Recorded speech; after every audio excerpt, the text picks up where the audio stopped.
I need to know what's in the bank and what still needs to be paid, and then what's the delta. What do I have left over? Because that's what I can truly spend or invest back in the company. Welcome to the Execs.Coach podcast. Are you a business leader or someone with aspirations of improving your leadership skills? If you're looking to uncover what it takes to be a successful leader in today's environment, listening to the Execs.Coach podcast will be well worth the investment of your time. Now, let's jump into the conversation with Executive Coach Ed Rankin and serial entrepreneur Doug Parker. All right, we are back on Execs.Coach podcast. I'm Doug Parker. And I'm Ed Rankin. And we are going to talk to you today about mastermind groups and kind of what they consist of. So, Ed, have you ever participated in anything like that? I have, actually, yeah. Yeah, I have as well. And I really think it's great. We've talked about this pretty much in every podcast, but learn from other people's successes.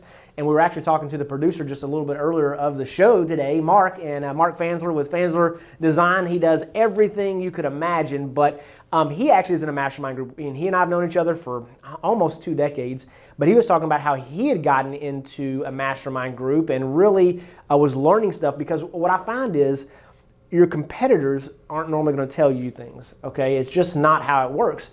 And while everybody is in some kind of a way a competitor of yours, when you get in these smaller settings, you get to know people, and maybe technically you're a competitor, but you're not in the same market, or maybe they're in a different vertical, or maybe they're a lot bigger than you are, and you're kind of on a little smaller session. So, maybe it's a way that you can work together. But I've always enjoyed mastermind groups, but there's a bunch of different ones out there. So, what can you say about your experience with masterminds?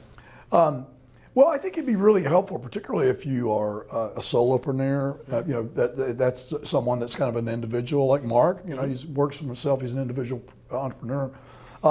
You really don't have an opportunity to share ideas, thoughts, beliefs, questions with anybody unless it doesn't happen. Well, it doesn't happen easily. Mm-hmm. And I think what the mastermind groups do is they provide a platform where we can share ideas, challenges, successes with other people who are maybe at a similar place in their life, where they're also entrepreneurs, and they're many times facing similar challenges. So and learning, as you said, from other people's successes. Maybe they have you can voice or explain to the group a problem or challenge you're having. Maybe hopefully someone in that group has had a similar challenge and they've successfully managed it. So you can learn from how they manage their challenge, and maybe you incorporate some of what they did into your response. Yeah, absolutely. I love that. I mean, and here's the thing I've run into over the years, and maybe you have as well. So as an entrepreneur, the solo entrepreneurs, but then there's the smaller entrepreneurs, and your business kind of continues to mature, and you're at a different level. So there's different mastermind groups that do different things, right? And so some of them, you have to have certain amount of employee count. You got to have certain annual revenues. They try to group similar people with similar people, because to your point, everybody that works, for me in a business, they work for me. And you want them to be obviously part of the team. You want them to give you advice, but they don't understand what you're going through. They don't have payrolls of $50,000 or $100,000 a week. They cannot wrap their head around something like that. They may not make that in a year. And so you go to a group with other people, and they can give you feedback on things. And does it make sense? I mean, there's all these different opportunities like factoring. I don't even know if they do that anymore, but I know there's companies out there that they do factoring. They loan you money on your accounts receivable, but man, the rates are crazy. I mean, I'm making this up here, but I think it was like 10%. They'll loan you the money on your accounts receivables that are coming in next month for 10%. 10%. So if you borrow $100,000 from them, they're going to charge you $10,000, but you can get your $100,000 today instead of waiting for it to come in next month. But that's 10% in 1 month. Okay, I don't know what that is annualized, but it's a whole bunch. And is that a good thing for you? I don't know. I never like borrowing money in general. I'm an entrepreneur that prefers to kind of pay for stuff, but there's business owners out there that they've leveraged their accounts receivable. They leverage and borrow money and use borrowed money to make money. Some of those things I can't wrap my head around, but when you get into groups of other people, they can explain to you how it works, why it's beneficial, and until you are exposed to it, you don't know what you don't know. Okay. Yeah, factoring actually saved my business for a while because we were so new. We didn't have a banking relationship, and we're growing so fast. And my business was selling time basically to my clients. Mm-hmm. And so I was doing work with large corporations, and they pay in 30 days at best, right? Mm-hmm. So I was growing so quickly. I was outrunning my growth. I was hiring people faster than the cash was coming in, and I really didn't have any place to go. But I found a factoring firm here, Action Dallas, one of the best in the country at the time, and it was expensive, but it allowed me to get out of that. And when we got our cash flow back in place, I went to a traditional lender, and we had just a general line of credit from commercial bank. But I'm not sure how I heard about factoring. Someone, maybe it was in a mastermind group. I don't know. I was at that time. I think I was participating in one. Yeah, absolutely. And and I'm not necessarily promoting factoring or not promoting it. It just happened to come up in the conversation. I say avoid it if you can. Yeah, absolutely. I mean, but here's the other side of it. If you avoid it altogether, and if you'd avoided it then, you may not have had any of the successes that you've had, because it may have been a situation where it's just like the success of your business collapsed on itself because it was so successful so quickly. Well, yeah, and I didn't understand that. How can I have this company that's so successful? I've got all this demand for my work, and I have no money. Right. Yeah. No. And when you're out of money and you start juggling stuff, and it creates stresses and it puts you in a weird position. And so again, back to mastermind groups. You get in a group and they tell you how to maneuver through that. Well, Doug, I do remember it actually was a mastermind group facilitator that said to me one day, he said, Ed, businesses don't go out of business because they run out of business. They go out of business because they run out of cash. That's true. So once I got that, but you're looking at a guy who had no previous business experience at all. I mean, my education was in psychology. I had no business. I don't think I'd ever completed any business classes in college. So I just kind of walked into this thing not knowing very much and learning on the fly, which. Yeah. Absolutely. So different mastermind groups, and we're not necessarily promoting any particular mastermind group. Now, here's the thing: we're a few months into this podcast now, and I think at some point, Ed and I've got some wheels rolling. We're both entrepreneurs, and we're probably going to be doing some mastermind group stuff. But with that being said, I mean, there's Vistage. I've got some notes here with BNI. We've got Entrepreneur Organization. We've got like 10X with Dan Sullivan. So there's a lot of different ones that are out there. Do you have any experience with any of those, or any thoughts on any of them? Yeah, I think I think the one that I participated with at the time, I think it was called Corporate Executive Board. I don't know whether that still exists or not, but I found it helpful. Like for example, just having a facilitator tell me that, and I think maybe he was the one that suggested factoring. I don't remember, but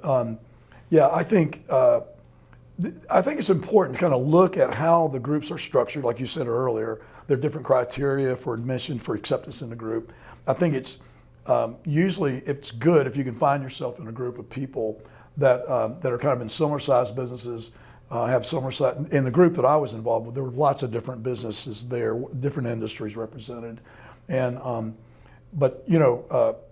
cash flow is cash flow, whether it's consulting or whether it's, selling widgets. And so learning about how other people deal with some of those things can be really helpful. It was to me. Yeah, absolutely. It's funny when you said about cash flow. I used to have a CPA that worked for me, and she was a great CPA, love her to death, and she would always talk about how good the numbers look. And I'd be like, what are you talking about? Like, tell me what you're talking about. Oh, well, the accounts receivable, blah, blah, blah. I said, hey, listen, I don't care about accounts receivables. Here's what I care about. How much money I got in the bank. What bills do I have left to pay? And then what's left over, that's what is cash flow. That is real money that I can spend. Other than that, none of these other numbers matter to me. They are a lagging indicator of the success that we're having. Correct. But based upon how I've operated my businesses, is that I need to know what's in the bank and what still needs to be paid, and then what's the delta. What do I have left over? Because that's what I can truly spend or invest back in the company and whatever. And so, yes, over the years we've had lines of credit and different things. We never had to do the factoring, but I just prefer to be debt-free. I like debt-free, and there's a lot of people out there, that'll tell you about there's good debt versus bad debt, and all those kind of things. And I think that all debt costs money. I had this epiphany at a very early age. I think I was probably in my 20s, and I had a credit card, and I think the total amount of my debt was something like $5,000, but it could have been $5 million because the position I had gotten into, I'd had an accident, a piece of wood flew through the windshield of my car, broke my hand. I had 2 little babies. My wife was a full-time student. And it was just a situation where I couldn't, I just couldn't make ends meet, and I had to start making some decisions on, feeding my kids, roof over their head, cars to drive, and everything else. And so through that whole process, we ultimately formed this company that was an Inc. 500 company, and some massively cool stuff came out of it. But at that time, I was really in rough shape. Yeah. But when I looked at that $5,000 in debt at 20% interest, which what the credit card rates were on it, I was like, so you mean to tell me I can buy like 20% more stuff, okay, if I just pay cash for it instead of having the debt associated with it. And that was just an aha moment for me. I mean, obviously, most things aren't at 20%. I mean, houses or cars, none of that stuff is at 20% if you got good credit. But it was just an eye-opener of how much more you can buy if you're just paying cash. And so for me, I've operated my businesses that way, my personal life that way. You know, I like not having debt. But, you know, with that being said, everybody has different influences and different people that have had impacts on them. And I think that's one of the things that we'll see about these mastermind groups is, you know, who are you allowing to influence you? You know, not to get too deep into the Bible or anything like that, but, you know, in Proverbs, it talks about a wise man leaves an inheritance for his children's children. Okay, that's something I'm a big believer in, but that's with like your grandchildren basically. But there's another part that talks about he who walks with the wise will become wise, and the companion of fools will suffer harm, okay? And there's a lot of things you'll see in different books, mentoring or whatever, that are truly biblical principles. And so I think mastermind groups are basically an extension of that for sure, because you're trying to get around wise people that are other successful business people, that are having success in their business, that are doing the things that they need to be doing in their business, that they can help you with your business. And then hopefully you're in a position as you go into the group, you can give some positive feedback and you can help influence and impact them as well. So that's one of the things I've taken away from mastermind groups, both in participating in them, that I've been around, you know, people that have invested in me and I've learned a lot from them. And then in life, I mean, hopefully you've never been through this before, Ed, but I've been around some dodos before, you know what I mean? And it's impacted me in a negative way. And it doesn't say in the Bible that you walk with the wise, you'll become wise, but the companion of fools, they'll be foolish. It says you'll suffer harm. And I assure you, I've been on the other side of that too. So, you know, I always encourage people, get around as many wise people that are having success, they've got the things that you want. Those are the people you want to take advice from. And, you know, kind of to tie back into coaching, because I know we do so much with the executive coaching with what you're doing, but you're looking for people that have had success, right? So you're looking to duplicate what they have seen successful in their lives. So you don't want to take advice from somebody. If you're a billion-dollar executive, you don't want to be taking advice from a $1 million executive, okay? You want to be taking advice from somebody else that's at the same level that you are, because they got a different set of problems, right? Yeah, and you know, Doug, that was one of the experiences I had in one of the mastermind groups I participated in is, you know, like you, I was an entrepreneur. I was creating something. Mm-hmm. And most of the members of the group were more business people. So they were people that had maybe inherited their father's dry cleaning business and expanded it from 2 locations to 10. Not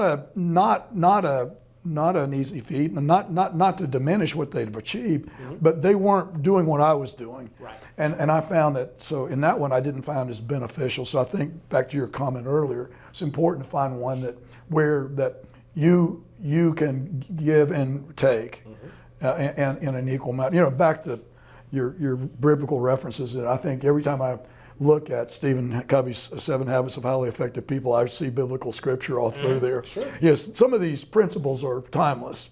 Mm-hmm. You know, they've withstood thousands of years. There's a lot of wisdom there. Absolutely, yeah. There's no question about it. I mean, there's nothing new under the sun. It's just one of those kind of situations where, information is out there. It gets regurgitated, in a different form. It may be from a different voice, from a different part of the world, but all this information is out there. And that's one of the things I love about going through books. And you mentioned, the successful or highly habits of successful people, 7 habits of highly successful people. It's every time I read a book, there are 2 or 3 principles that I have read somewhere else. Yes. And my wife continues to remind me of this all the time. So I'll bring something up to her and she'll be like, I've been telling you that for years. I'm like, well, listen, okay, so you planted a seed, all right? Somebody else watered it, okay? And then somebody else fertilized it, and then somebody else put some sunshine on it, and it finally sprouted, okay? Like, yeah, I'll give you credit for it, but sometimes I've got to hear stuff a couple of times before it actually truly sinks in. So, that's one of the things about these mentoring programs or these mastermind groups where, sometimes you may hear something from somebody that for whatever reason it just doesn't resonate with you, but from a different voice, you hear it in a different way. But the more times that seed gets planted or it gets nourishment, the more likely it is to sprout. And so that's one of the things, like I said, I always like about mastermind groups is getting around like-minded people, finding ways to accomplish goals. And we're not promoting any one specific mastermind group, but I encourage you to be involved in a mastermind group of some sort, because it gives you that ability to get around people to get better and do things. So one other thing that we need to talk about is just the investment that it takes to be in a mastermind group, right? So there's obviously the financial investment, and those can widely vary based upon which group you're part of, and is it weekly, is it monthly, is it in person, Zoom? There's the financial investment of what that looks like, and every group's going to be different.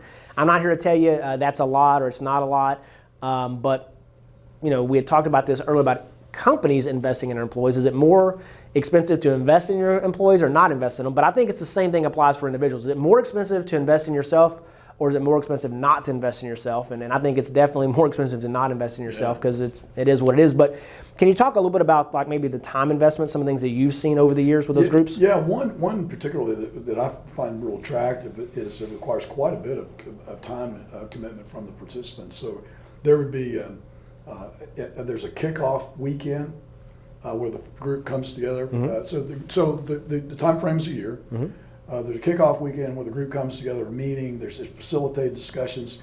It's usually Friday night, Saturday, and Sunday afternoon. People leave, but that would be like, for example, the facilitator could be in Dallas, so people flying in from all over the country, maybe to Dallas, participating this weekend. Then there's a monthly meeting, usually on the Friday, one Friday each month. And because of COVID now, people have gone to more blended meetings. So I guess travel is optional, but in some cases, the facilitator wants you there personally and present. So that would be another flight to Dallas, possibly, so the host is in Dallas, once a month for that meeting.